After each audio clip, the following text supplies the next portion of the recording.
चलिए, तो last class में हम लोगों ने बात की थी हड़प्पा सभ्यता के बारे में। कुछ याद आ रहा है?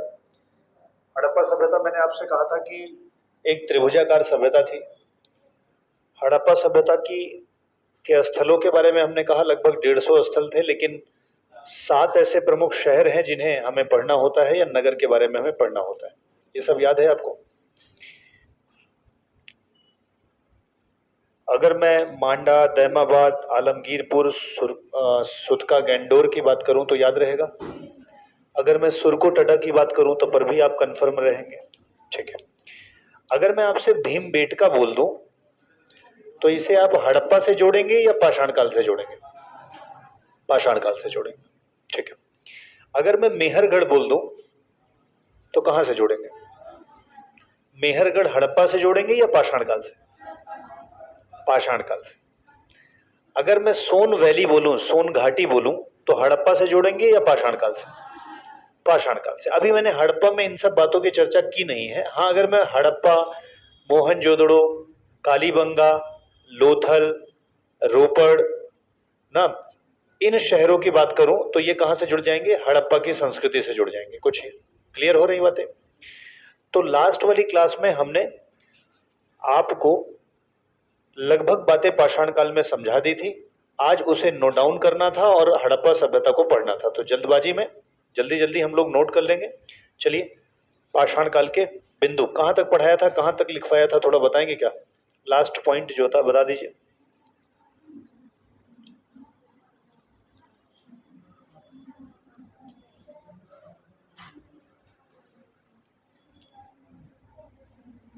ठीक है, पाषाण काल के बारे में।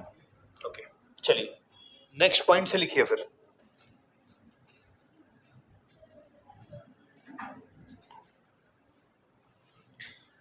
लिखिए कृषि, सॉरी पशुपालन।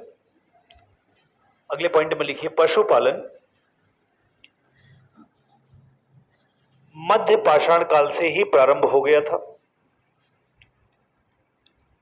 मध्य पाषाण काल से ही प्रारंभ हो गया था, जिसका साक्ष्य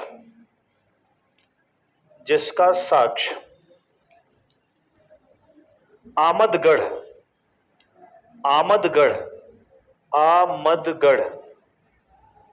होशंगाबाद जिला मध्य प्रदेश। आमदगढ़ होशंगाबाद मध्य प्रदेश से प्राप्त होता है। आमदगढ़ होशंगाबाद मध्य प्रदेश। अरे आमदगढ़ जो है होशंगाबाद जिले के अंतर्गत पड़ता है और होशंगाबाद जो है वो मध्य प्रदेश के अंतर्गत पड़ता है। ठीक है ना? लेकिन तुलनात्मक रूप से पाषाण काल में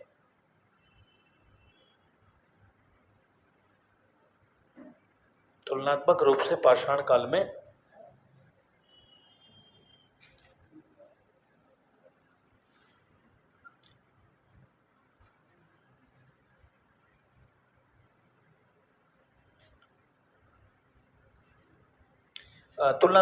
काट दीजिए, पाषाण काल में केवल लिखिए। लेकिन पाषाण काल में तुलनात्मक रूप से काट दीजिए। पाषाण काल में कृषि और पशुपालन दोनों के साक्ष्य प्राप्त होते हैं। तुलनात्मक रूप से काट दीजिएगा।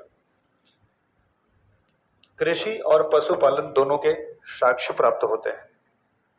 देखो मैंने क्या कहा है, मध्य पाषाण काल एक ट्रांजिशन जोन था, तो इसमें कोई बहुत बड़ी घटनाएं नहीं हुई हैं। या तो ये पूरा पाषाण काल की अंतिम चीजें चल रही हैं और या तो नव पाषाण काल की शुरुआत हो रही है। तो चाहे हम आग की खोज की ही क्यों ना बात कर लें, तो आग की खोज भले हुई है लेकिन उपयोग तो कहां से हुआ है? नव पाषाण काल से हुआ है। ठीक है, चलो एक पॉइंट और लिखो।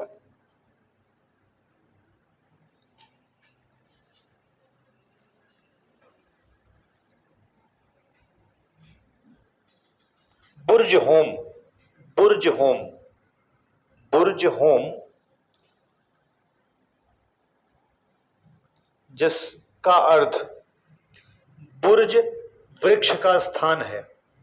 अरे होम का मतलब स्थान हो गया, बुर्ज एक प्रकार का वृक्ष है ना।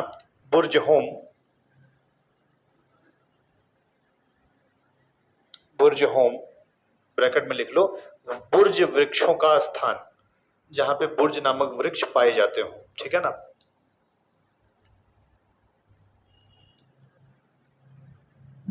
लिखो, बुर्ज होम से प्राप्त कब्रों में, बुर्ज होम से प्राप्त कब्रों में पालतू कुत्ते को मालिक के साथ दफनाया पाया गया है। बुर्ज होम से प्राप्त कब्रों में पालतू कुत्ते को मालिक के साथ दफनाया पाया गया है।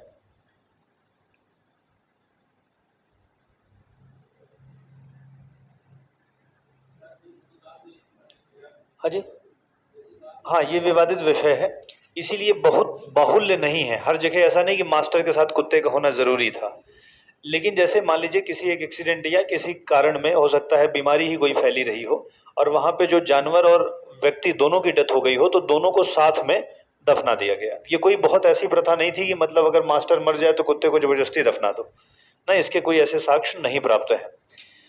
बाकी देखा जाए तो यही एक ऐसी जगह है बुर्जहोम, बुर्जहोम जम्मू कश्मीर में जगह है। तो बुर्जहोम को अगर छोड़ दिया जाए तो नौ पाषाण काल में या पाषाण काल में कहीं पर भी आपको कुत्तों मतलब जानवरों और मनुष्यों का एक साथ दफन नहीं मिलेगा।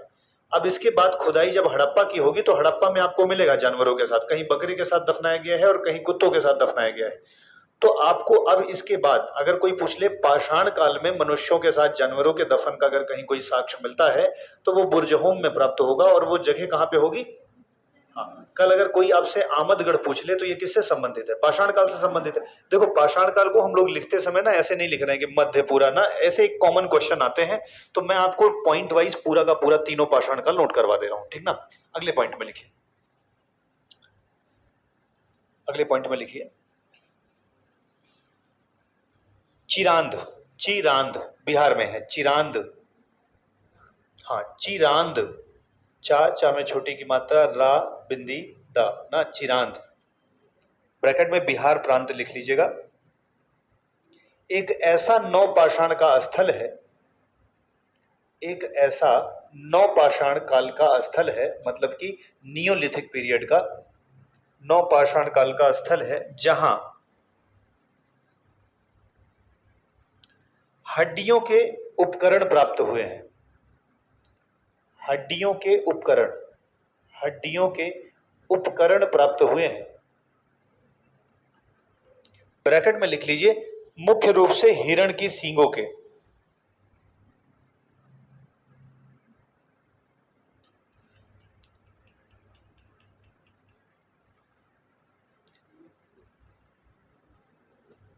हिरणों के सींगों के ना, हड्डियों के औजार। तीसरा पॉइंट लिखिए, कोल डिहवा, कोल डिहवा, कोल डिहवा, कोल डिहवा ना, इलाहाबाद के निकट है भाई ना, वर्तमान में प्रयागराज के पास। कोल डिहवा एकमात्र ऐसा नवपाषाणिक स्थल है, कोल डिहवा एकमात्र ऐसा नवपाषाणिक स्थल है जहां से चावल या धान के प्राचीनतम साक्ष्य प्राप्त हुए हैं, जहां से चावल या धान के प्राचीनतम साक्ष्य प्राप्त हुए हैं।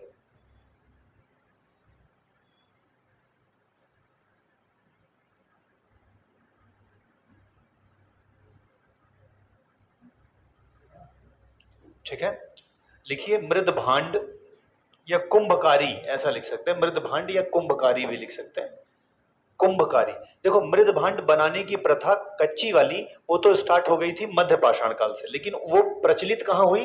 नव पाषाण काल में।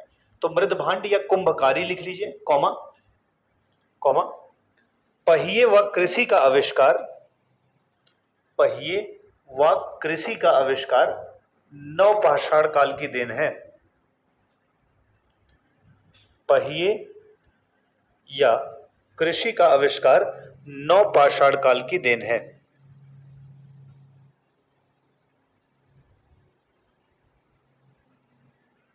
ठीक है, लाइन चेंज करके लिखिए, दैमाबाद से, दैमाबाद याद आया, महाराष्ट्र, प्रवरा नदी, ठीक है ना। हिंडन किससे संबंधित है? और वो सर चिनाब, मांडा। जम्मू कश्मीर, चिरांद, चिरांद बिहार। कोल्डिहवा इलाहाबाद ना। आलमगीरपुर, मांडा जम्मू कश्मीर। दैमाबाद, सुदका गैंडोर पाकिस्तान, यह सिंध प्रांत पंजाब वर्तमान में। ठीक है, चलो गुड। लिखो, दैमाबाद में कांसे की वस्तुओं की साक्ष्य प्राप्त हुए हैं। कांसे की वस्तुओं के साक्ष्य प्राप्त हुए हैं। दैमाबाद में कांसे की वस्तुओं के साक्ष्य। कांसा किससे बनता था? टिन और कॉपर से।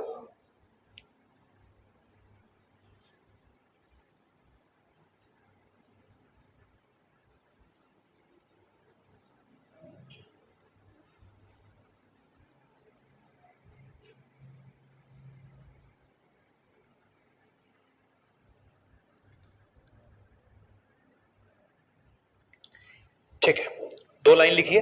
एक तरफ लिखिए स्थल और एक तरफ लिखिए राज्य। दो कॉलम बनाइए, एक तरफ स्थल एक तरफ राज्य। और तीसरी लाइन में अगर थोड़ा बहुत लिखना हो तो एक लिख लीजिए प्रमुख बातें। तीन कॉलम बनाइए, स्थल, राज्य और प्रमुख बातें। ठीक है। मेहरगढ़, पहला स्थल मेहरगढ़।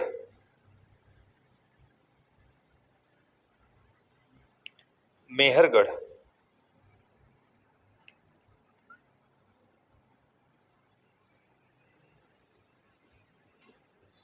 ठीक है, चलो लिखो बलूचिस्तान या पाकिस्तान। स्थल में मतलब कहां राज्य है, बलूचिस्तान या पाकिस्तान।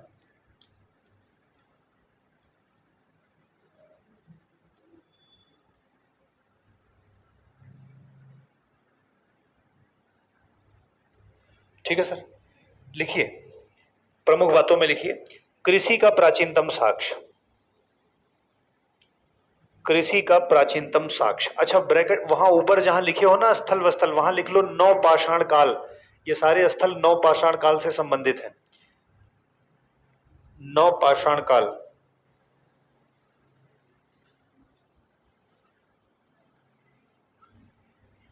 ठीक है, लिखिए बुर्जहोम कश्मीर। बुर्जहोम कश्मीर, जगह का नाम याद रखना, बहुत फैक्ट। बुर्जहोम कश्मीर। प्रमुख बातों में लिखो गर्तावास का प्रमाण। गर्तावास मतलब गड्ढे वाले घर, पिट्स बोलते हैं इनको। गर्तावास, गड्ढे वाले घर। मैंने कहा था ना, गड्ढा खोद करके ऊपर से ऐसे तंबू टाइप का बना लेते थे, इनको पिट होम कहते थे, पिट ड्वेलिंग पद्धति। ठीक है ना, तो गड्ढे वाले घर का प्रमाण। और पालतू पशुओं के साथ मालिकों के दफन का प्रमाण। पालतू पशुओं के साथ मालिकों के दफन का, या मालिकों के साथ पालतू पशुओं के दफन का ना, दोनों पूछेगा तो बता देना।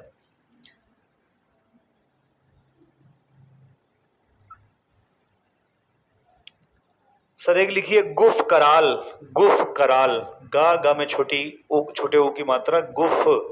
गुफ कराल, गुफ कराल। कल अगर कोई पूछ ले गुफ कराल कहाँ है तो बता देना जम्मू कश्मीर में। गुफ कराल जम्मू कश्मीर।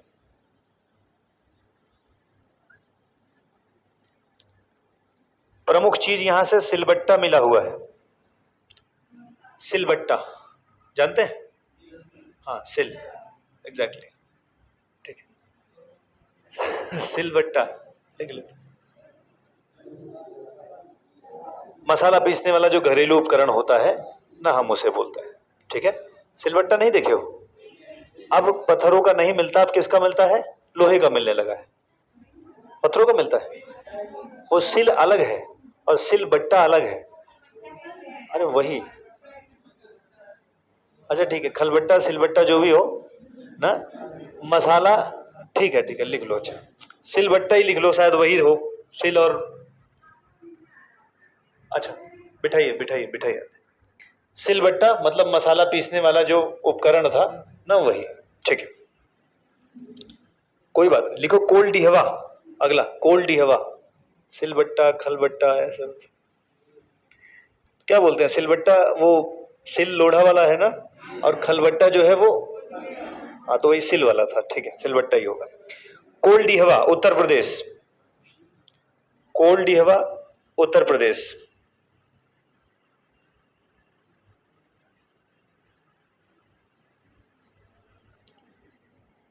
धान की खेती का विश्व में सबसे पुराना साक्ष्य, धान की खेती का विश्व में सबसे पुराना साक्ष्य। पढ़ते रहना, बहुत लोड मत देना कि मतलब सब याद ही कर लेना है, पढ़ते रहोगे ऑप्शन देखते ही सही कर लोगे। धान की खेती का विश्व में सबसे पुराना साक्ष्य।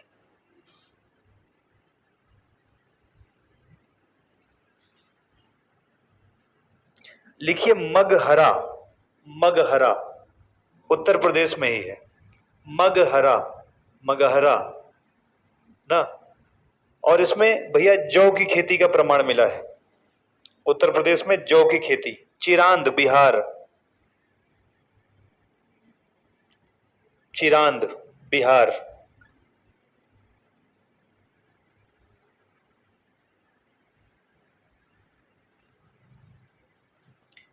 पिकली हल, पिकली हल, पिकली हल, पिकली हल जगह का नाम है भाई। पिकली हल कर्नाटक, चिरांद बिहार, लिख लिया ना। हाँ अजी, प्रमाण किसका मिला है? अभी बताए तो थे, ठीक है ना, लिख लो।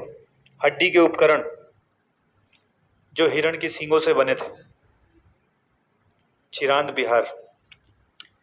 पिकली हल कर्नाटक, पिकली, पिकली, पिकली हल ना कर्नाटक।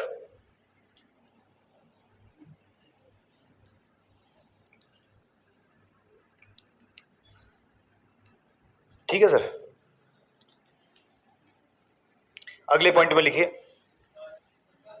हाँ कोई साक्ष्य की जरूरत नहीं है, वैसे यहाँ से मिली तो बहुत सारी चीजें हैं, जैसे कि गाय बैल भेड़ बकरी के पालने का साक्ष्य मिला है, राख का ढेर मिला हुआ है ना। हाँ लिख सकते हैं गाय बैल बकरी भेड़ को पालने का साक्ष्य और राख का ढेर। हाँ यहाँ पे मवेशी खूब पाले जाते थे ना, ठीक है, बट नॉट इंपॉर्टेंट, बस इतना ध्यान रखना पिकली हाल पूछे तो राज्य का नाम बता देना बस, ठीक है।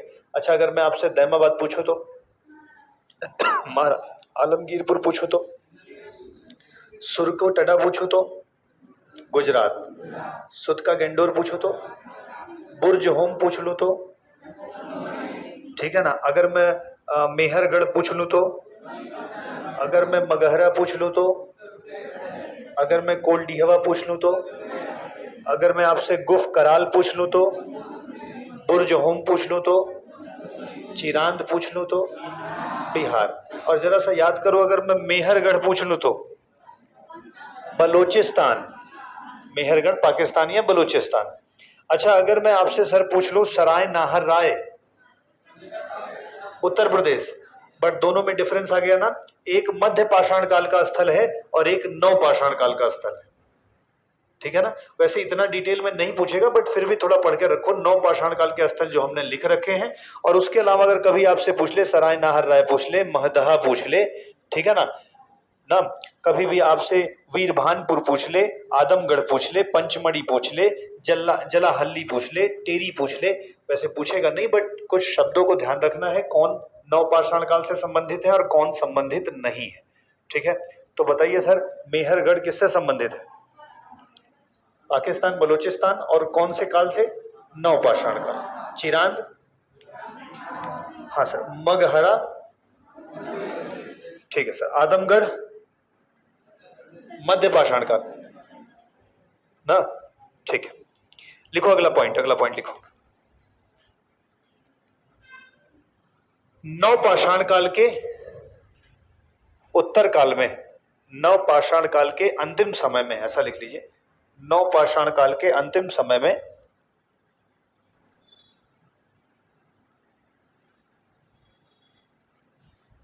पत्थर एवं तांबे, पत्थर एवं तांबे के औजारों का साथ साथ प्रयोग किया जाने लगा। पत्थर और तांबे के औजारों का साथ साथ प्रयोग किया जाने लगा, इसीलिए इस काल को ताम्र पाषाण काल भी कहा जाता है। इस काल को ताम्र पाषाण काल भी कहा जाता है।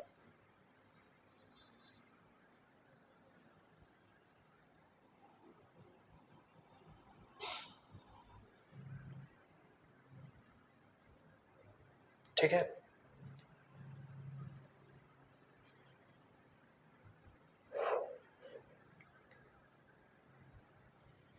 अच्छा, अगर मैं आपसे एक प्रश्न पूछ लूं कि ताम्र पाषाण काल जो है वो हड़प्पा संस्कृति के पहले का है या बाद का है? पहले का होगा ना, क्रमानुसार तो पहले का होगा, उसके बाद हड़प्पा सभ्यता आएगी ना। कुछ लोग का ये भी कहना है कि पहले हड़प्पा सभ्यता बाद में ताम्र पाषाण काल है। ऐसा नहीं है, क्योंकि कांसे का प्रयोग हड़प्पा सभ्यता में होता था, तो तांबे का प्रयोग उसके पहले होता था, मतलब कि नव पाषाण काल के अंतिम समय में। इसी समय को चाल्कोलिथिक ईरा भी कहते हैं, चाल्कोलिथिक युग भी कहते हैं। चाल्कोलिथिक युग को ही ताम्र पाषाणिक युग भी कहते हैं। ठीक है ना। अगले पॉइंट को लिखिए, अगला पॉइंट लिखिए, जॉर्वे संस्कृति। जॉर्वे, जॉर्वे, जा में ओ की मात्रा, वा में आधा रौड़ंकुर रा, फिर ए, जोरवे। जोरवे संस्कृति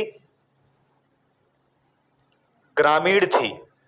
जोरवे संस्कृति ग्रामीण संस्कृति थी। फिर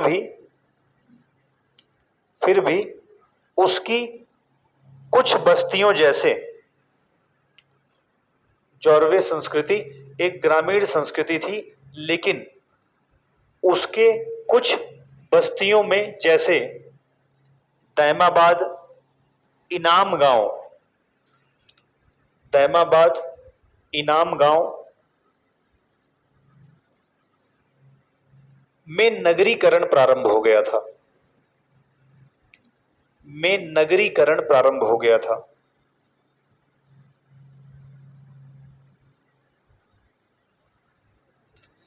इस संस्कृति का सबसे बड़ा स्थल दैमाबाद था। इस संस्कृति का सबसे बड़ा स्थल दैमाबाद था।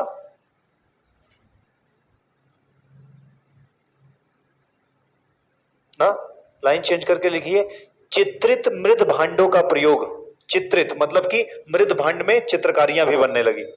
चित्रित मृद भांडों का प्रयोग इसकी प्रमुख विशेषता थी। चित्रित मृद भांड, मिट्टी से बने हुए घड़े, चित्रित मृद भांड इस संस्कृति की प्रमुख विशेषता थी।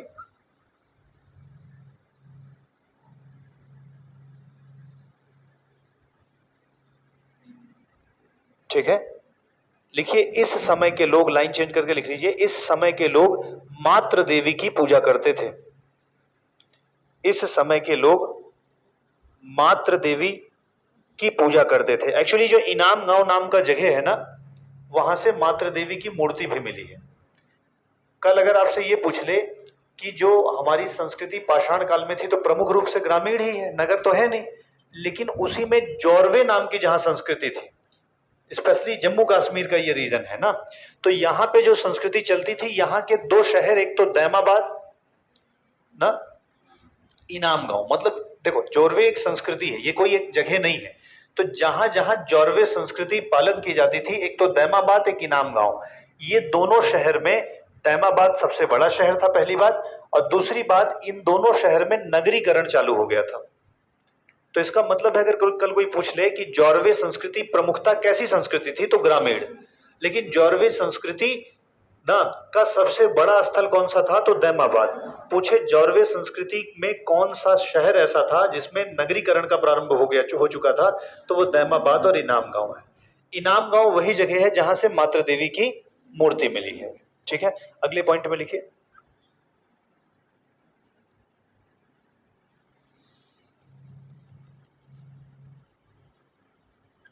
इसको थोड़ा सा क्लियर करके रखना। अगर आपसे पूछे कृषि का प्राचीनतम साक्ष्य, तो मेहरगढ़ चले जाना। अगर कोई पूछे कि कृषि का प्राचीनतम साक्ष्य कहां से मिला है, तो मेहरगढ़ चले जाना। लेकिन अगर आपसे पूछ ले चावल का प्राचीनतम साक्ष्य, तो कोलडीहवा चले जाना। थोड़ा सा क्लैरिटी रखना, नहीं तो एक की जगह पे दूसरे वाले को आंसर करके चले आओगे। कृषि का प्राचीनतम, कृषि में केवल चावल नहीं है, कृषि का प्राचीनतम साक्ष्य कहां से मिल रहा है, हाँ, बलूचिस्तान से, मेहरगढ़ से। लेकिन जब आपसे पूछ ले चावल का प्राचीनतम साक्ष्य कहां से मिल रहा है, तो कोल्डिहवा उत्तर प्रदेश से। थोड़ा सा ध्यान रखोगे तो आंसर करने में आसान रहेगा। ठीक है, लिखिए लाइन चेंज करके।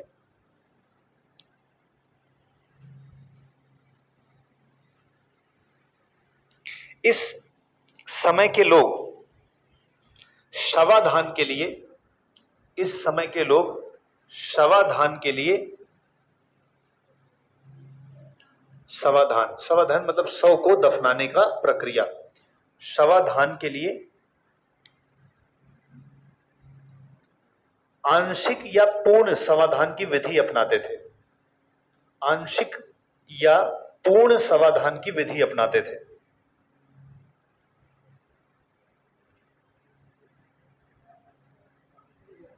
आंशिक या पूर्ण समाधान की, समाधान मतलब शव को दफनाने की विधि ना, समाधान की विधि अपनाते थे। देखो आंशिक समाधान जो हुआ करता था ना, वैसे एक तो और समाधि मिली हुई है जिसे हम अंत्येष्टि समाधि कहते हैं ना, लेकिन अभी आंशिक और पूर्ण को समझिए। जैसे किसी व्यक्ति की मृत्यु हो जाए तो उसे ये लोग खुले में रख दिया करते थे, और खुले में रख दिया करते थे तो उसको जानवर, कौवे, ये सब मतलब जितना हो सके वो खा लेते थे, और एक लंबी अवधि के बाद उसका जो अवशेष बचा होता था उसे दफना दिया जाता था। इस विधि को आंशिक समाधान कहते हैं। अब पूर्ण समाधान की विधि का मतलब है कि व्यक्ति को पूरी पूरी शरीर के साथ जो है वो दफना दिया जाए।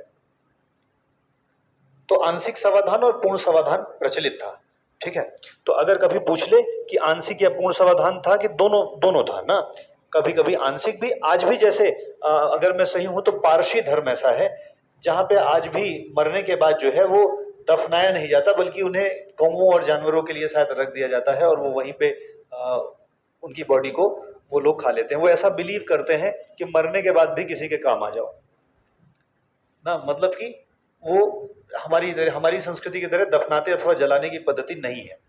तो पहले भी आंशिक समाधान जो हुआ करता था वो किसी ऊंचे स्थान पर रख देते थे शव को, और वहां पर जो है जो जानवर खा पाए उसके बाद उसको उतार करके बची हुई अवशेष को दफना दिया जाता था। ठीक है, तो इसे ही हम आंशिक समाधान कहते हैं। और पूर्ण समाधान का मतलब क्या है कि भैया जहां मृतक हो उन्हें पूर्व से पश्चिम के क्रम में, जैसे आज हम लोग उत्तर दक्षिण में अब दफनाते हैं, दक्षिण की तरफ पैर करवा करके ना दफन करते हैं, उस समय जो था पूर्व से पश्चिम के क्रम में सिर पूर्व की ओर और पैर पश्चिम की ओर में दफना दिया जाता था। ठीक है, इसे कलश समाधान भी कहा जाता था। कभी कभी क्या होता था कि दफनाने के साथ साथ कभी कभी जला देते थे, और जला करके राख को दफना देते थे। तो राख को दफनाना कलश समाधान है, पूरी बॉडी को दफना देना ये पूर्ण समाधान है, और अगर उन्हें खिलाने के बाद दफनाया जाए तो उसे आंशिक समाधान कहते हैं। कभी कभी एक और चीज मिला हुआ है, उसके साथ अंत्येष्टि सामग्री को भी दफना दिया जाता था, उनके बाद जरूरत की वस्तुओं को भी उनके साथ रख दिया जाता था। पारलौकिक जीवन का ये उल्लेख करता है कि इसकी मान्यता है कि लोग ये मानते हैं कि जो आज मर गए हैं ये कहीं ना कहीं फिर से जन्म लेंगे, और जब जन्म लेंगे तो हो सकता है इनके लिए जो बर्तन वर्तन हम रख दे रहे हैं इन्हें वो अगले जन्म में मिल जाए, वहां खरीदना ना पड़े। पता नहीं इनकी नौकरी लगी होगी ना लगी हो, पैसे वैसे होंगे नहीं, मतलब बेसिक आवश्यकताएं वहां की पूरी होती रहे। ठीक है, आज भी देखो जब अपने यहाँ किसी की डेथ होती है तो उसे आप एकदम नया नया कपड़ा पहना करके उसके साथ श्रृंगार जितना आप मतलब वो एक संस्कार के रूप में इसे लेते हैं ना, 16वां संस्कार, तो आप जो है उसे दफनाते हैं। और उनकी जरूरत की वस्तुएं, अभी तो हम लोग जरूरत की वस्तुएं बहुत ज्यादा बर्तन वर्तन नहीं रखते हैं ना, कि रखते हैं नहीं रखते ना, तो संस्कृति बदली हुई है। आज का जब इतिहास लिखा जाएगा तो हो सकता है ये कहा जाए कि जो मृत शरीर हुआ करती थी उसको बाकायदे सजा करके नहला करके दफना दिया जाता था। ठीक है ना, और उसके साथ जो वस्तुएं थी जरूरत की, ये बर्तन वर्तन नहीं रखे जाते थे, लेकिन तब पर भी जितना उनकी जरूरत की चीजें हैं वो सब रख, उनका कम्बल, उनका वो बिस्तर विस्तर सब ले जाके वहीं छोड़े आते हैं। हालांकि उसे पारलौकिक जीवन नहीं देखेंगे, वो थोड़ा भले के लिए होता है, कोई ले जाएगा बाद में उस पर सोएगा। ठीक है, जो भी हो, मतलब धार्मिक तरीके से आज की संस्कृति पहले की संस्कृति से भिन्न है, इस बात को आप मानेंगे। जब भी तुलना करेंगे तो इससे पता लगता है बदलती हैं चीजें। ठीक है, अब तो नया तरीका आ गया है, इलेक्ट्रिक में ले जाओ, आधे घंटे बाद ना, हाँ टेंशन खत्म। देखो अभी जब कोविड आ गया था तो कोविड के समय में समाधान गजबे हुआ, पता है, लोग ऐसे शरीर को ले जाते थे, देके चले जाते थे, कहते जला देना तो फोन करना। तो वो लोग जो है एक एक चिता पे जो है 10-10 तो ज्यादा हो गया, 2-3-4 मतलब ऐसे जलाते थे कि एक जल गया फिर उसे पे दूसरा रख दो। बीच में आपने फोटोज देखी होंगी, वहां पे जितने भी सब वो थे जलाने वाली जगह, वहां पे लाइन लगा करती थी। और कोविड ने ऐसा समझाया लोगों को कि कोई कितना भी अपना हो, लेकिन अगर मर गया है तो बहुत कम लोग ऐसे रहे जो डेड बॉडी को टच करके, मतलब अपने रहे तो उस दिन खुद खुद उनकी जो संस्कार होते हैं उसको पूरा किया। बहुत से लोग तो जो शहरों में थे विशेष तौर पे ना, वो ले जा करके ऐसे ही दे दिए, और लाइन अगर लगी हुई है तो खड़े भी नहीं हुए, शायद कोविड ना हो जाए फिर से। ठीक है भाई, डेंजरस बीमारी थी ही, लेकिन फिर भी गांव में ये कम देखने को मिला। हमने जो देखा गांव में, वो भले ही किसी व्यक्ति की मृत्यु कोविड से ही क्यों ना हुई हो, लेकिन उनका जो कि इतना जुड़ाव है उन व्यक्ति से, तो कहा चलो होना होगा तो हो जाएगा, लेकिन ऐसा थोड़ी है कि हम छोड़ देंगे। तो कहीं ना कहीं देखा जाए तो ग्रामीणों ने चीज़ों को ज़्यादा बनाए रखा, बल्कि डेवलपमेंट जैसे जैसे होता चला जाता है वैसे वैसे थोड़ी थोड़ी संस्कार, समृद्धि, ये सब छूटते चले जाते हैं। तो विकास की प्रक्रिया में धन जब प्रमुख हो गया तो धर्म जो है वो गौड़ हो गया। तो धन प्रमुख और धर्म गौड़, इसका मतलब जब जब आप विकास के क्रम में पैसे को महत्व देते चले जाएंगे तो बहुत सारी चीजें आपको छोड़नी पड़ेंगी, और वर्तमान में भी व्यक्ति छोड़ता जा रहा है। सर, ऋग्वेद में ना अयश नाम का शब्द का प्रयोग हुआ है। लोग ऐसा कह रहे हैं कि अयश मतलब लोहा होता है, लेकिन हम जब बात करते हैं तो इसमें हम लोग लोहे के बारे में बहुत ज्यादा चर्चा नहीं मिलती है, लेकिन अयश मतलब लोहा होता है। तो जब लौह युग आता है ना, लौह युग तो विशेष तौर पे कब से आएगा? ऋग्वैदिक काल के बाद, उत्तर वैदिक काल में। ठीक है, अयश शब्द का प्रयोग तो हुआ है, लेकिन लोहे पर संशय है। लेकिन लोहे का प्रयोग जो है वो कहां से चालू होगा? ऋग्वैदिक काल के बाद से। तो अभी तो हम लोग पाषाण काल के बारे में पढ़ रहे हैं। एक लास्ट बात लिख लो बस, फिर आज के लिए खत्म करेंगे।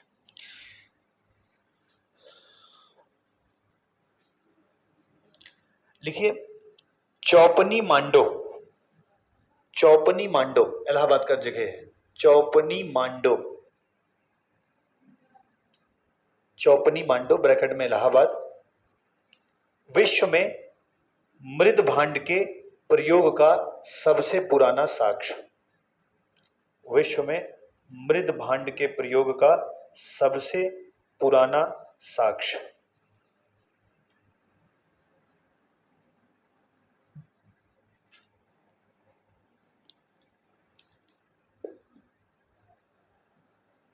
ठीक है सर, आज लिखने की प्रक्रिया को यहीं पर रोकेंगे, ठीक है ना। और हम लोगों की कल चर्चा हो चुकी थी किसके बारे में? हड़प्पा संस्कृति के बारे में। उसी से चीजों को आगे लेके चलेंगे। समय बचा हुआ है रिमेनिंग, ठीक है। चलिए, तो हमने बच्चों लास्ट क्लास में आपसे बात की थी हड़प्पा सभ्यता के बारे में, और मैंने आपसे कहा था कि हड़प्पा सभ्यता जो है वो त्रिभुजाकार फैली हुई एक सभ्यता थी, ठीक है।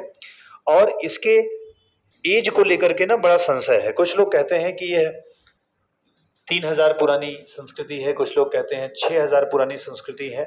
वर्तमान में कुछ लोग का क्लेम है कि ये 8000 पुरानी संस्कृति है, 8000 वर्ष पहले की संस्कृति है। अगर ये सच में 8000 वर्ष पूर्व की संस्कृति हो जाए तो ये जो उस समय की जितनी भी, चाहे सुमेरियन सभ्यता रही हो, चाहे चीन की सभ्यता रही हो, चाहे दजला फरात नदी के किनारे मेसोपोटामिया की सभ्यता रही हो, सभी सभ्यताओं से प्राचीन हो जाएगी। लेकिन अभी ये बात बड़ी कंफ्यूजन में है, क्योंकि 7500 ईसा पूर्व की पुरानी जो संस्कृति है, जिसे हम बोलते हैं क्या, दजला फरात मतलब कि मेसोपोटामिया, और हमारी संस्कृति 6000 तक प्रमाणित हो चुकी है। लेकिन कुछ साक्ष्य ऐसे हैं जिनसे हम इन्हें 8000 वर्ष का भी क्लेम कर रहे हैं। अभी भी हमारी संस्कृति की खुदाई हो रही है, तो हो सकता है कि कल अगर हम 8000 वर्ष पुरानी संस्कृति मन हो जाए तो हम फिर विश्व की सबसे प्राचीनतम संस्कृति कहे जाएंगे। हड़प्पा सभ्यता का जो नगर नियोजन था वो बहुत बढ़िया था। हड़प्पा सभ्यता के बारे में अगर हम लोग थोड़ी सी चर्चा करें तो ये हड़प्पा सभ्यता में चीजों की खुदाई पुरातात्विक विभाग के बारे में होती है, और पुरातात्विक विभाग के प्रमुख जो थे वो अलेक्जेंडर कनिंघम थे, ठीक है। और अलेक्जेंडर कनिंघम थे। इस विभाग की दोबारा जब स्थापना हुई थी, मैंने आपको बताया था लॉर्ड कर्जन के समय में स्थापना की गई थी। लॉर्ड कर्जन का समय आप जानते हैं 1899 से 1905 के दौर का है। मैंने आपसे कहा था इसके पहले भी एक बार ये विभाग बनाया गया था, लेकिन चूंकि बहुत ज्यादा प्रमाणिक चीजें नहीं मिल पाई तो इसलिए इस चीज को रद्द कर दिया गया। पुनः लॉर्ड कर्जन के समय में पुरातत्व विभाग की स्थापना की गई, और इसके जो जन्मदाता रहे उन्हें हम अलेक्जेंडर कनिंघम कहते हैं। जब हम थोड़ा सा और आगे बढ़ते हैं और वायसराय को पूछते हैं कि भाई जन्मदाता तो अलेक्जेंडर कनिंघम हो गए, लेकिन किस वायसराय के समय में इसकी शुरुआत होती है, तो इसकी शुरुआत किसके समय में हुई? लॉर्ड कर्जन के समय में हुई। लॉर्ड कर्जन वही व्यक्ति हैं जो बंगाल विभाजन के ना उत्तरदायी हैं। अलेक्जेंडर कनिंघम के बाद एक व्यक्ति आते हैं जिनका नाम है सर जॉन मार्शल ना। सर जॉन मार्शल के नेतृत्व में दयाराम साहनी और राखल दास बनर्जी नामक दो व्यक्ति होते हैं। सर जॉन मार्शल उसके प्रमुख रहते हैं और इन्हीं के नेतृत्व में खुदाई प्रारंभ होती है। जब सर जॉन मार्शल और दयाराम साहनी जॉन मार्शल के नेतृत्व में खुदाई करते हैं तो 1921 में दयाराम साहनी ने एक स्थल की खोज की जिसे आप क्या बोलते हैं? हड़प्पा। और 1922 में राखल दास बनर्जी ने एक स्थल की खोज की जिसे हम क्या कहते हैं? मोहनजोदड़ो या मोहनजोदारो, राइट। मोहनजोदारो एक मूवी भी बन चुकी है, ठीक है ना, चाहे तो आप देख सकते हैं, ऋतिक रोशन की है शायद। तो ये दोनों 1921 और 1922 में इनकी खुदाई होती है। पहला शहर हड़प्पा मिलने की वजह से इस पूरी संस्कृति का नाम ही क्या रख दिया गया था? हड़प्पा संस्कृति रख दिया गया था। कुछ लोग इसे सिंधु घाटी संस्कृति भी कहते थे, लेकिन बाद में क्या पता चला कि इसका विस्तार सिंधु घाटी से बाहर भी है, इसीलिए इसे सिंधु सभ्यता तो कहेंगे, लेकिन इसे हम लोग हड़प्पा सभ्यता भी कह सकते हैं, लेकिन सिंधु घाटी सभ्यता नहीं कहेंगे। सिंधु घाटी सभ्यता तब कहलाती जब केवल सिंधु के ही आसपास ये रहती। तो हम लोग जब आगे बढ़ते हैं तो हमको ये पता लगता है कि भाई हमारी एक सभ्यता जो थी जिसकी शुरुआत हड़प्पा के शहर से होती है। इसमें प्रमुख सभ्यताओं में देखा जाए तो हमारे पास 7 प्रमुख शहर थे जिन पर हमें चर्चा करनी थी। कल मैंने पढ़ाते समय बताते समय आपको बताया था कि 7 प्रमुख शहरों में सबसे पहला कौन सा आया? हड़प्पा आया। और जब हम हड़प्पा के बारे में चर्चा करें तो हड़प्पा का मेन जो है ये किस नदी के तट पर है? तो ये रावी नदी के तट पर है। हड़प्पा की सभ्यता के बारे में पूछें तो ये किस नदी के तट पर होगा? और इसके जो मतलब आविष्कारक रहे जिन्होंने इनकी खुदाई की उनका नाम है चार्ल्स मैसन। तो चार्ल्स मैसन द्वारा इस क्या कहते हैं इसकी जांच पड़ताल की गई और ये जो है रावी नदी के तट पर पाया जाता है। इसका क्षेत्रफल जो है देखा जाए तो ये सिंधु सभ्यता का दूसरा सबसे बड़ा शहर माना जाता है, ठीक है ना। दूसरा सबसे बड़ा शहर मतलब पहला कौन सा? राखीगढ़ी। अगर हम लोग आगे बढ़े तो एक कब्रिस्तान मिला हुआ है R37 के नाम से। R37 नाम का जो कब्रिस्तान मिला है वो कहाँ मिला है? हड़प्पा में ही मिला हुआ है। तो ये एक इंपॉर्टेंट प्रश्न बन जाता है। एक कांसे की बैलगाड़ी, एक गर्भ से निकलता हुआ पौधा, मातृ देवी मतलब एक लेडी है उनके गर्भ से निकलता हुआ एक पौधा दर्शाया गया है जिसको लोगों ने मातृ देवी कंसीडर किया है। तो मातृ देवी चाहे हम लोग कहें मातृ देवी क्या करके उर्वरा की देवी इन्हें मान लीजिए। तो उर्वरा की देवी, कांसे से बनी हुई छोटी सी बैलगाड़ी, खिलौना और एक R37 नाम की कब्र, ये तीनों के तीनों चीजें कहां से मिली हैं? हड़प्पा से मिली है। तो हड़प्पा सभ्यता पहला शहर रहा, ठीक है ना, जिसकी खुदाई किसने की थी? नहीं, चार्ल्स मैसन ने तो उल्लेख किया है ना, दयाराम साहनी ने। और मोहनजोदड़ो खुदाई किसने की है? राखल दास बनर्जी, 1921 और 1922। दूसरा जो शहर आया मोहनजोदड़ो, मोहनजोदड़ो को ही हम बोलते हैं प्रेतों का टीला। मोहनजोदड़ो का वास्तविक अर्थ जो है वो भूतों का या प्रेतों का टीला माना जाता है। और ये जो है सिंधु नदी के तट पर है। जैसे वो रावी नदी के तट पर था तो ये किसकी नदी के तट पर है? सिंधु नदी के तट पर है। ये जो है अगर देखा जाए तो टीले के रूप में दिखता है। टीले के रूप में दिखने का मतलब है कि ऊंचा स्थान है, तो इसीलिए इसको टीला कहा गया। और इसकी एक विशेषता और भी है, यहां दुर्ग नहीं था, मतलब साक्ष्य में पाया नहीं गया है। जब दुर्ग ढूंढा गया तो दुर्गीकृत नहीं मिला है। था कि नहीं था इस बात पे प्रमाण नहीं सिद्ध हुआ कि नहीं रहा होगा, लेकिन मिला नहीं, हो सकता है समाप्त हो गया रहा हो। तो यहां पर दुर्ग के प्रमाण नहीं मिले हैं, ये साक्ष्य नहीं मिला है, लेकिन इससे हम ये नहीं कह सकते ये दुर्गीकृत नहीं था। ज्यादातर शहर दुर्गीकृत थे, तो हो सकता है ये भी दुर्गीकृत रहता, लेकिन दुर्ग का प्रमाण जो है ढूंढने पर वहां पे मिला नहीं है। अगर हम मोहनजोदड़ो के बारे में बात करें तो ये एक इंपॉर्टेंट है जहां से हमको सामूहिक नर कंकाल मिला है, एक साथ कई लोगों के दफन का प्रमाण। तो मोहनजोदड़ो में जो है वो सामूहिक नर कंकाल का प्रमाण मिला है, ये एक इंपॉर्टेंट बात है। जैसे आपने R37 याद किया, किसके बारे में? हड़प्पा के बारे में। उर्वरा की देवी याद करी, हड़प्पा के बारे में। आपने जैसे कासे की बैलगाड़ी याद करी हड़प्पा के बारे में ना, वैसे ही मोहनजोदड़ो के बारे में आपने पढ़ना है भाई कि यहाँ पर सामूहिक नर कंगाल मिला हुआ है, यहीं पर विशाल स्नानागार मिला है, विशाल अन्नागार मिला है, और साथ ही साथ यहां पर कांसे से बनी हुई नर्तकी की मूर्ति मिली हुई है। यहां पर एक मुद्रा मिली है, उस मुद्रा पे नाव बनी हुई है। तो मुद्रा पे नाव का चित्रण यह दिखाता है कि शायद उस समय एक राज्य का दूसरे राज्य से व्यापार भी होता रहा हो।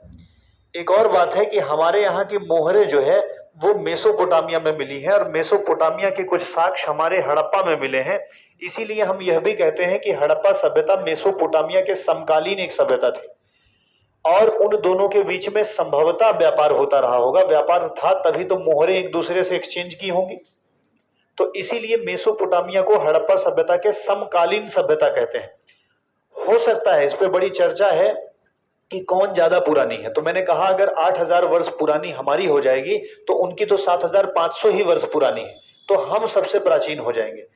कई तर्क हैं, जैसे कुछ लोग कहते हैं कि मेसोपोटामिया की सभ्यता में कच्ची ईंटों का प्रयोग हुआ है और हमारी सभ्यता में पकी हुई ईंटों का प्रयोग हुआ है, तो इसका मतलब हम ज्यादा डेवलप्ड हैं, हम कच्चे से पक्के की ओर बढ़ चुके हैं।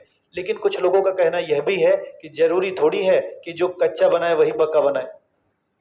हो सकता है कि बहुत बाद की सभ्यता हो और पकी हुई ईंटों को कोई सीख के कहीं से आया हो और यहाँ पे सीधे पकी हुई ईंटें प्रयोग करने लगा हो। तो पकी हुई ईंटें केवल मिल जाना इस बात का प्रमाण नहीं हो सकता कि हड़प्पा सभ्यता जो है वो मेसोपोटामिया से पुरानी है, और कई सारे साक्ष्य ढूंढने पड़ेंगे, ठीक है ना। तो सर यहाँ पे नाव का चित्रण भी मिला है, एक तो वो मिला हुआ है। कल मैं आपको बता रहा था, क्या बोलते हैं, साधु, दाढ़ी वाला साधु। ये जो दाढ़ी वाला साधु मिला हुआ है, ये दाढ़ी वाले साधु को कल एक मैं विशेषता नहीं बता पाया था कि मोहनजोदड़ो से जो प्राप्त हुआ है दाढ़ी वाला साधु, इसे प्रीस्ट और किंग दोनों कह रहे हैं ना।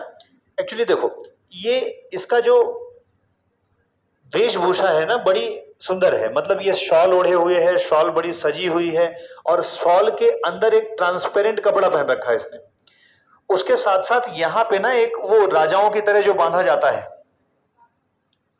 ना, क्या बोल सकते हैं, क्राउन टाइप का, क्राउन कह सकते हैं। इनके शब्द में इसे कहा जाता है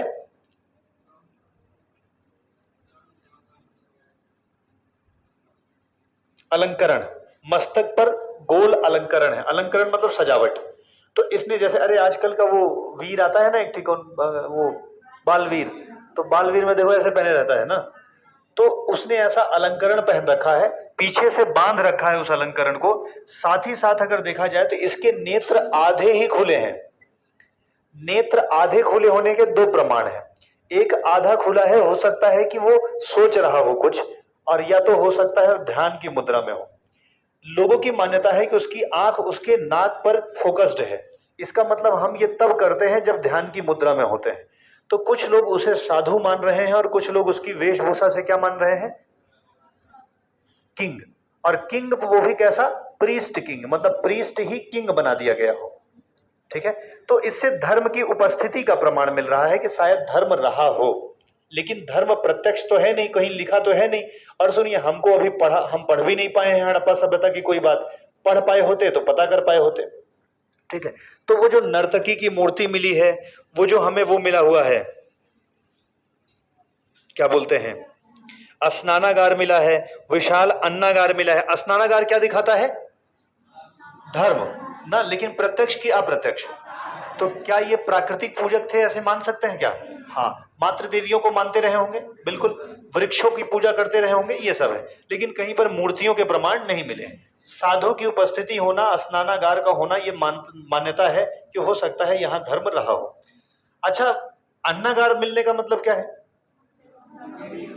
कृषि अच्छी थी, अधिशेष कृषि होती थी, इसका मतलब कृषि प्रमुख रूप से होती है। अगर आपके पास एक आध बोरी बचता होता तो आप बहुत बड़ा अन्नागार नहीं बनाते। सबसे बड़ी बिल्डिंग यही मिली है, अन्नागार ही, सबसे बड़ी बिल्डिंग अन्नागार ही मिली है। इसका मतलब कृषि बहुत अच्छी होती रही होगी और उनको संरक्षित करने के लिए कहीं ना कहीं अन्नागार की आवश्यकता पड़ती रही होगी। तो अधिशेष कृषि, कृषि मुख्य व्यवसाय था, इससे पता लगता है कि वहां अन्नागार था इसी वजह से, ठीक है।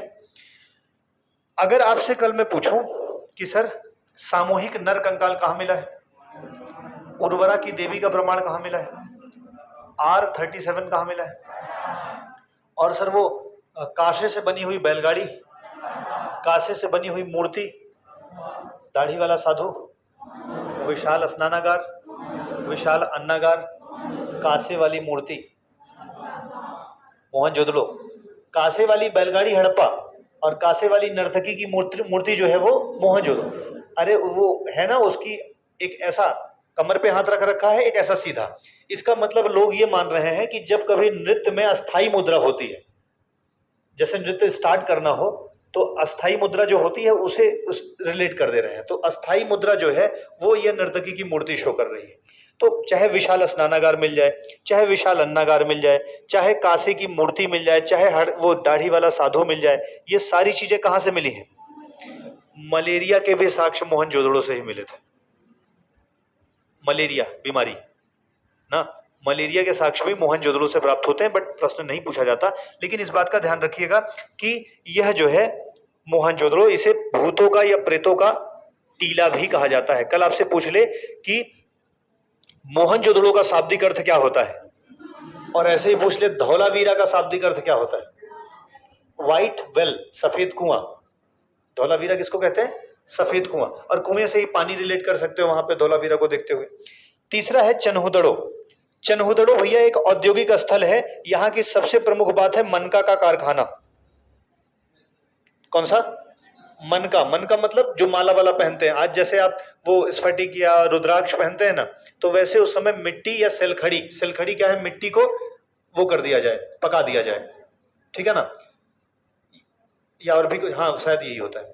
तो मनका, मनका मतलब सजावट के आभूषण। तो मनके के कारखाने जो है वो कहाँ मिले हुए हैं? चन्हुदड़ो से ही मिले हुए हैं। एकमात्र जो दुर्गीकृत शहर था ही नहीं, दुर्गीकृत था ही नहीं, दुर्गीकृत, देखो ध्यान रखना, हड़प्पा में मैंने क्या कहा था, दुर्गीकृत के साक्ष्य नहीं मिले, सॉरी मोहनजोदड़ो में दुर्गीकृत के साक्ष्य नहीं मिले, लेकिन दुर्गीकृत रहा होगा ऐसी मान्यता है। लेकिन ये जो चन्हुदड़ो है, यहां तो दुर्ग था ही नहीं, यहां दुर्ग नहीं था, ये फाइनल है। एक बात ध्यान रखिएगा कि यहां पर मनके का कारखाना था, यहां पर वक्राकार ईंटें मिली हुई हैं, यहां पर सजावट के सामान और मिले हुए हैं, मतलब शीशा, कंघा, लिपस्टिक। अगर ये कभी पूछ लिया जाए तो कहां से मिला है? चन्हुदड़ो से। नहीं है भाई, उसमें लिया है, पेपर ने भी पूछ रखा है लिपस्टिक के साक्ष्य कहां से मिले, तो है तो मैं क्या ही कर सकता हूँ, ठीक है ना, पढ़ लो। सर एक लोथल है, लोथल याद रखो सबसे पहले तो गुजरात। चलो कुछ बातें याद करो। हड़प्पा कहाँ है? सिंध प्रांत। किस नदी के तट पर है? रावी। मोहनजोदड़ो सिंधु, सिंधु तट पे है, और चन्हुदड़ो भी सिंधु पे है। चन्हुदड़ो भी किसके तट पे है? सिंधु। और वो मांडा, और वो दैमाबाद, आलमगीरपुर, हाँ, और लोथल भोगवा। लोथल किस नदी? भोगवा।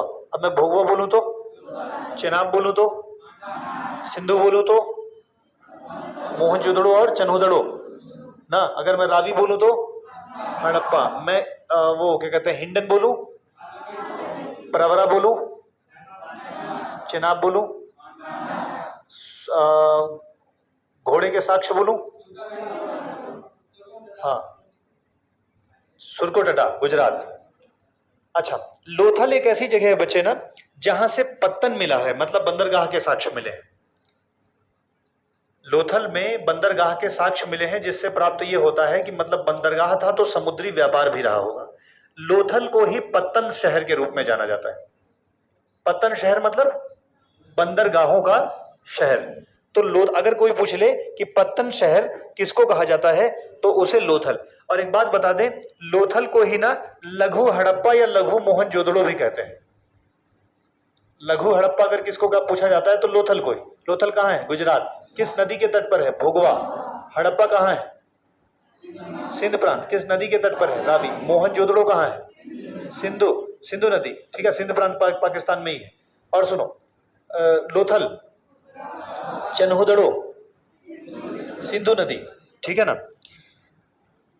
वक्राकार ईंटें, मनका का कारखाना, सामूहिक नरकंगाल, उर्वरा की देवी, R37 कब्रिस्तान, विशाल स्नानागार, विशाल स्नानागार, नर्तकी की मूर्ति, कांसे से बनी हुई मूर्ति और कांसे से बनी हुई बैलगाड़ी, न वक्राकार ईंटे, धौलावीरा का शाब्दिक अर्थ,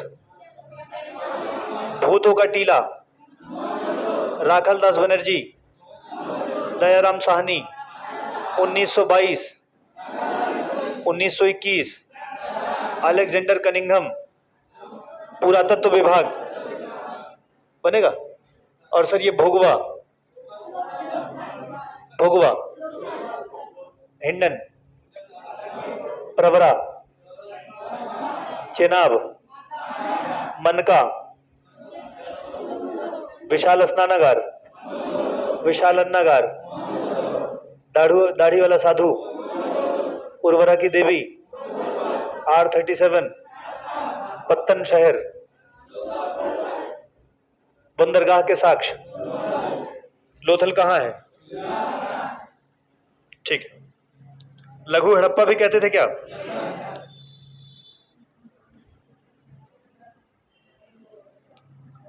अगर पूछ ले हड़प्पा में चावल के साक्ष्य कहां से मिलेंगे? लोथल। हड़प्पा में चावल के साक्ष्य कहां से है? लोथल। और वो पाषाण काल में कहां था? कोल्डिहवा। कृषि के प्राचीनतम साक्ष्य मेहरगढ़। और चावल के प्राचीनतम साक्ष्य और हड़प्पा सभ्यता में चावल के साक्ष्य लोथल कहां है? कौन सी नदी किनारे है? लघु हड़प्पा है क्या? तो हड़प्पा कहां है?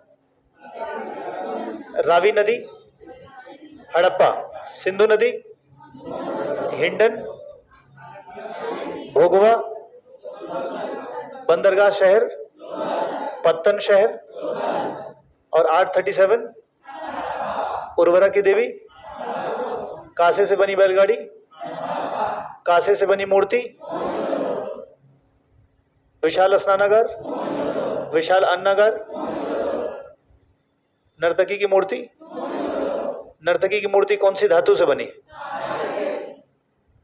ठीक है। लोथल के बाद आता है कालीबंगा। कालीबंगा सबसे पहले याद करो राजस्थान। काली मतलब काला और बंगा मतलब बंगल मतलब चूड़ी। तो सबसे पहले याद रखो काले रंग की चूड़ियां मिली हैं। अगर पूछे कि शाब्दिक अर्थ क्या है तो काले रंग की चूड़ियां, कालीबंगा। ठीक है ना। यहां से ध्यान रखो कि घग्गर नदी कौन सी नदी? तो बताओ वही प्रवरा, दैमाबाद, हिंडन, घग्गर,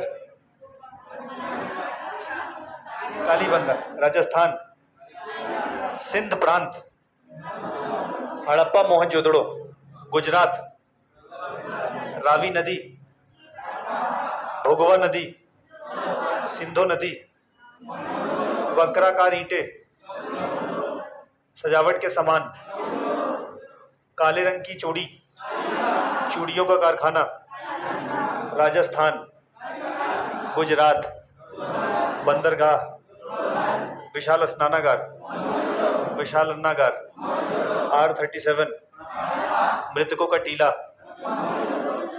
काले रंग की चूड़ियां, राजस्थान, हिंडन, प्रवरा, घोड़े के साक्ष्य, सुरकोटडा, गुजरात ना।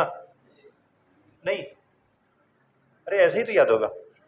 सुनो, और कालीबंगा में ना जुता हुआ खेत भी मिला है। क्या मिला है? जुता हुआ खेत। और जल निकासी की कोई व्यवस्था नहीं मिली। कालीबंगा में जल निकासी की कोई व्यवस्था नहीं है। नाली वाली के साक्ष्य कहाँ नहीं मिले? कालीबंगा राजस्थान में नहीं मिले। जुता हुआ खेत कहाँ मिला? चूड़ी कहाँ मिली? चूड़ियों के कारखाने कहाँ मिले? भूकंप भी सबसे पहला साक्ष्य यहीं पे मिला है। भूकंप का भी प्राचीनतम साक्ष्य कहाँ है? कालीबंगा कहाँ है? सुरकोटडा कहाँ है? गुजरात। सुतका गंडोर कहाँ है? लोथल कहाँ है? कोल्डिहवा कहाँ है? मेहरगढ़ कहाँ है? बलूचिस्तान है। सराय नाहर राय कहाँ है? उत्तर प्रदेश है ना। चिरांद कहाँ है? बिहार में है। भीमबेटका कहाँ है ना। लोथल कहाँ है? हड़प्पा कहाँ है? भोगवा नदी, पत्तन शहर, दैमाबाद, प्रवरा नदी महाराष्ट्र, चेनाब, अच्छा लघु हड़प्पा लोथल। चलो बहुत बढ़िया।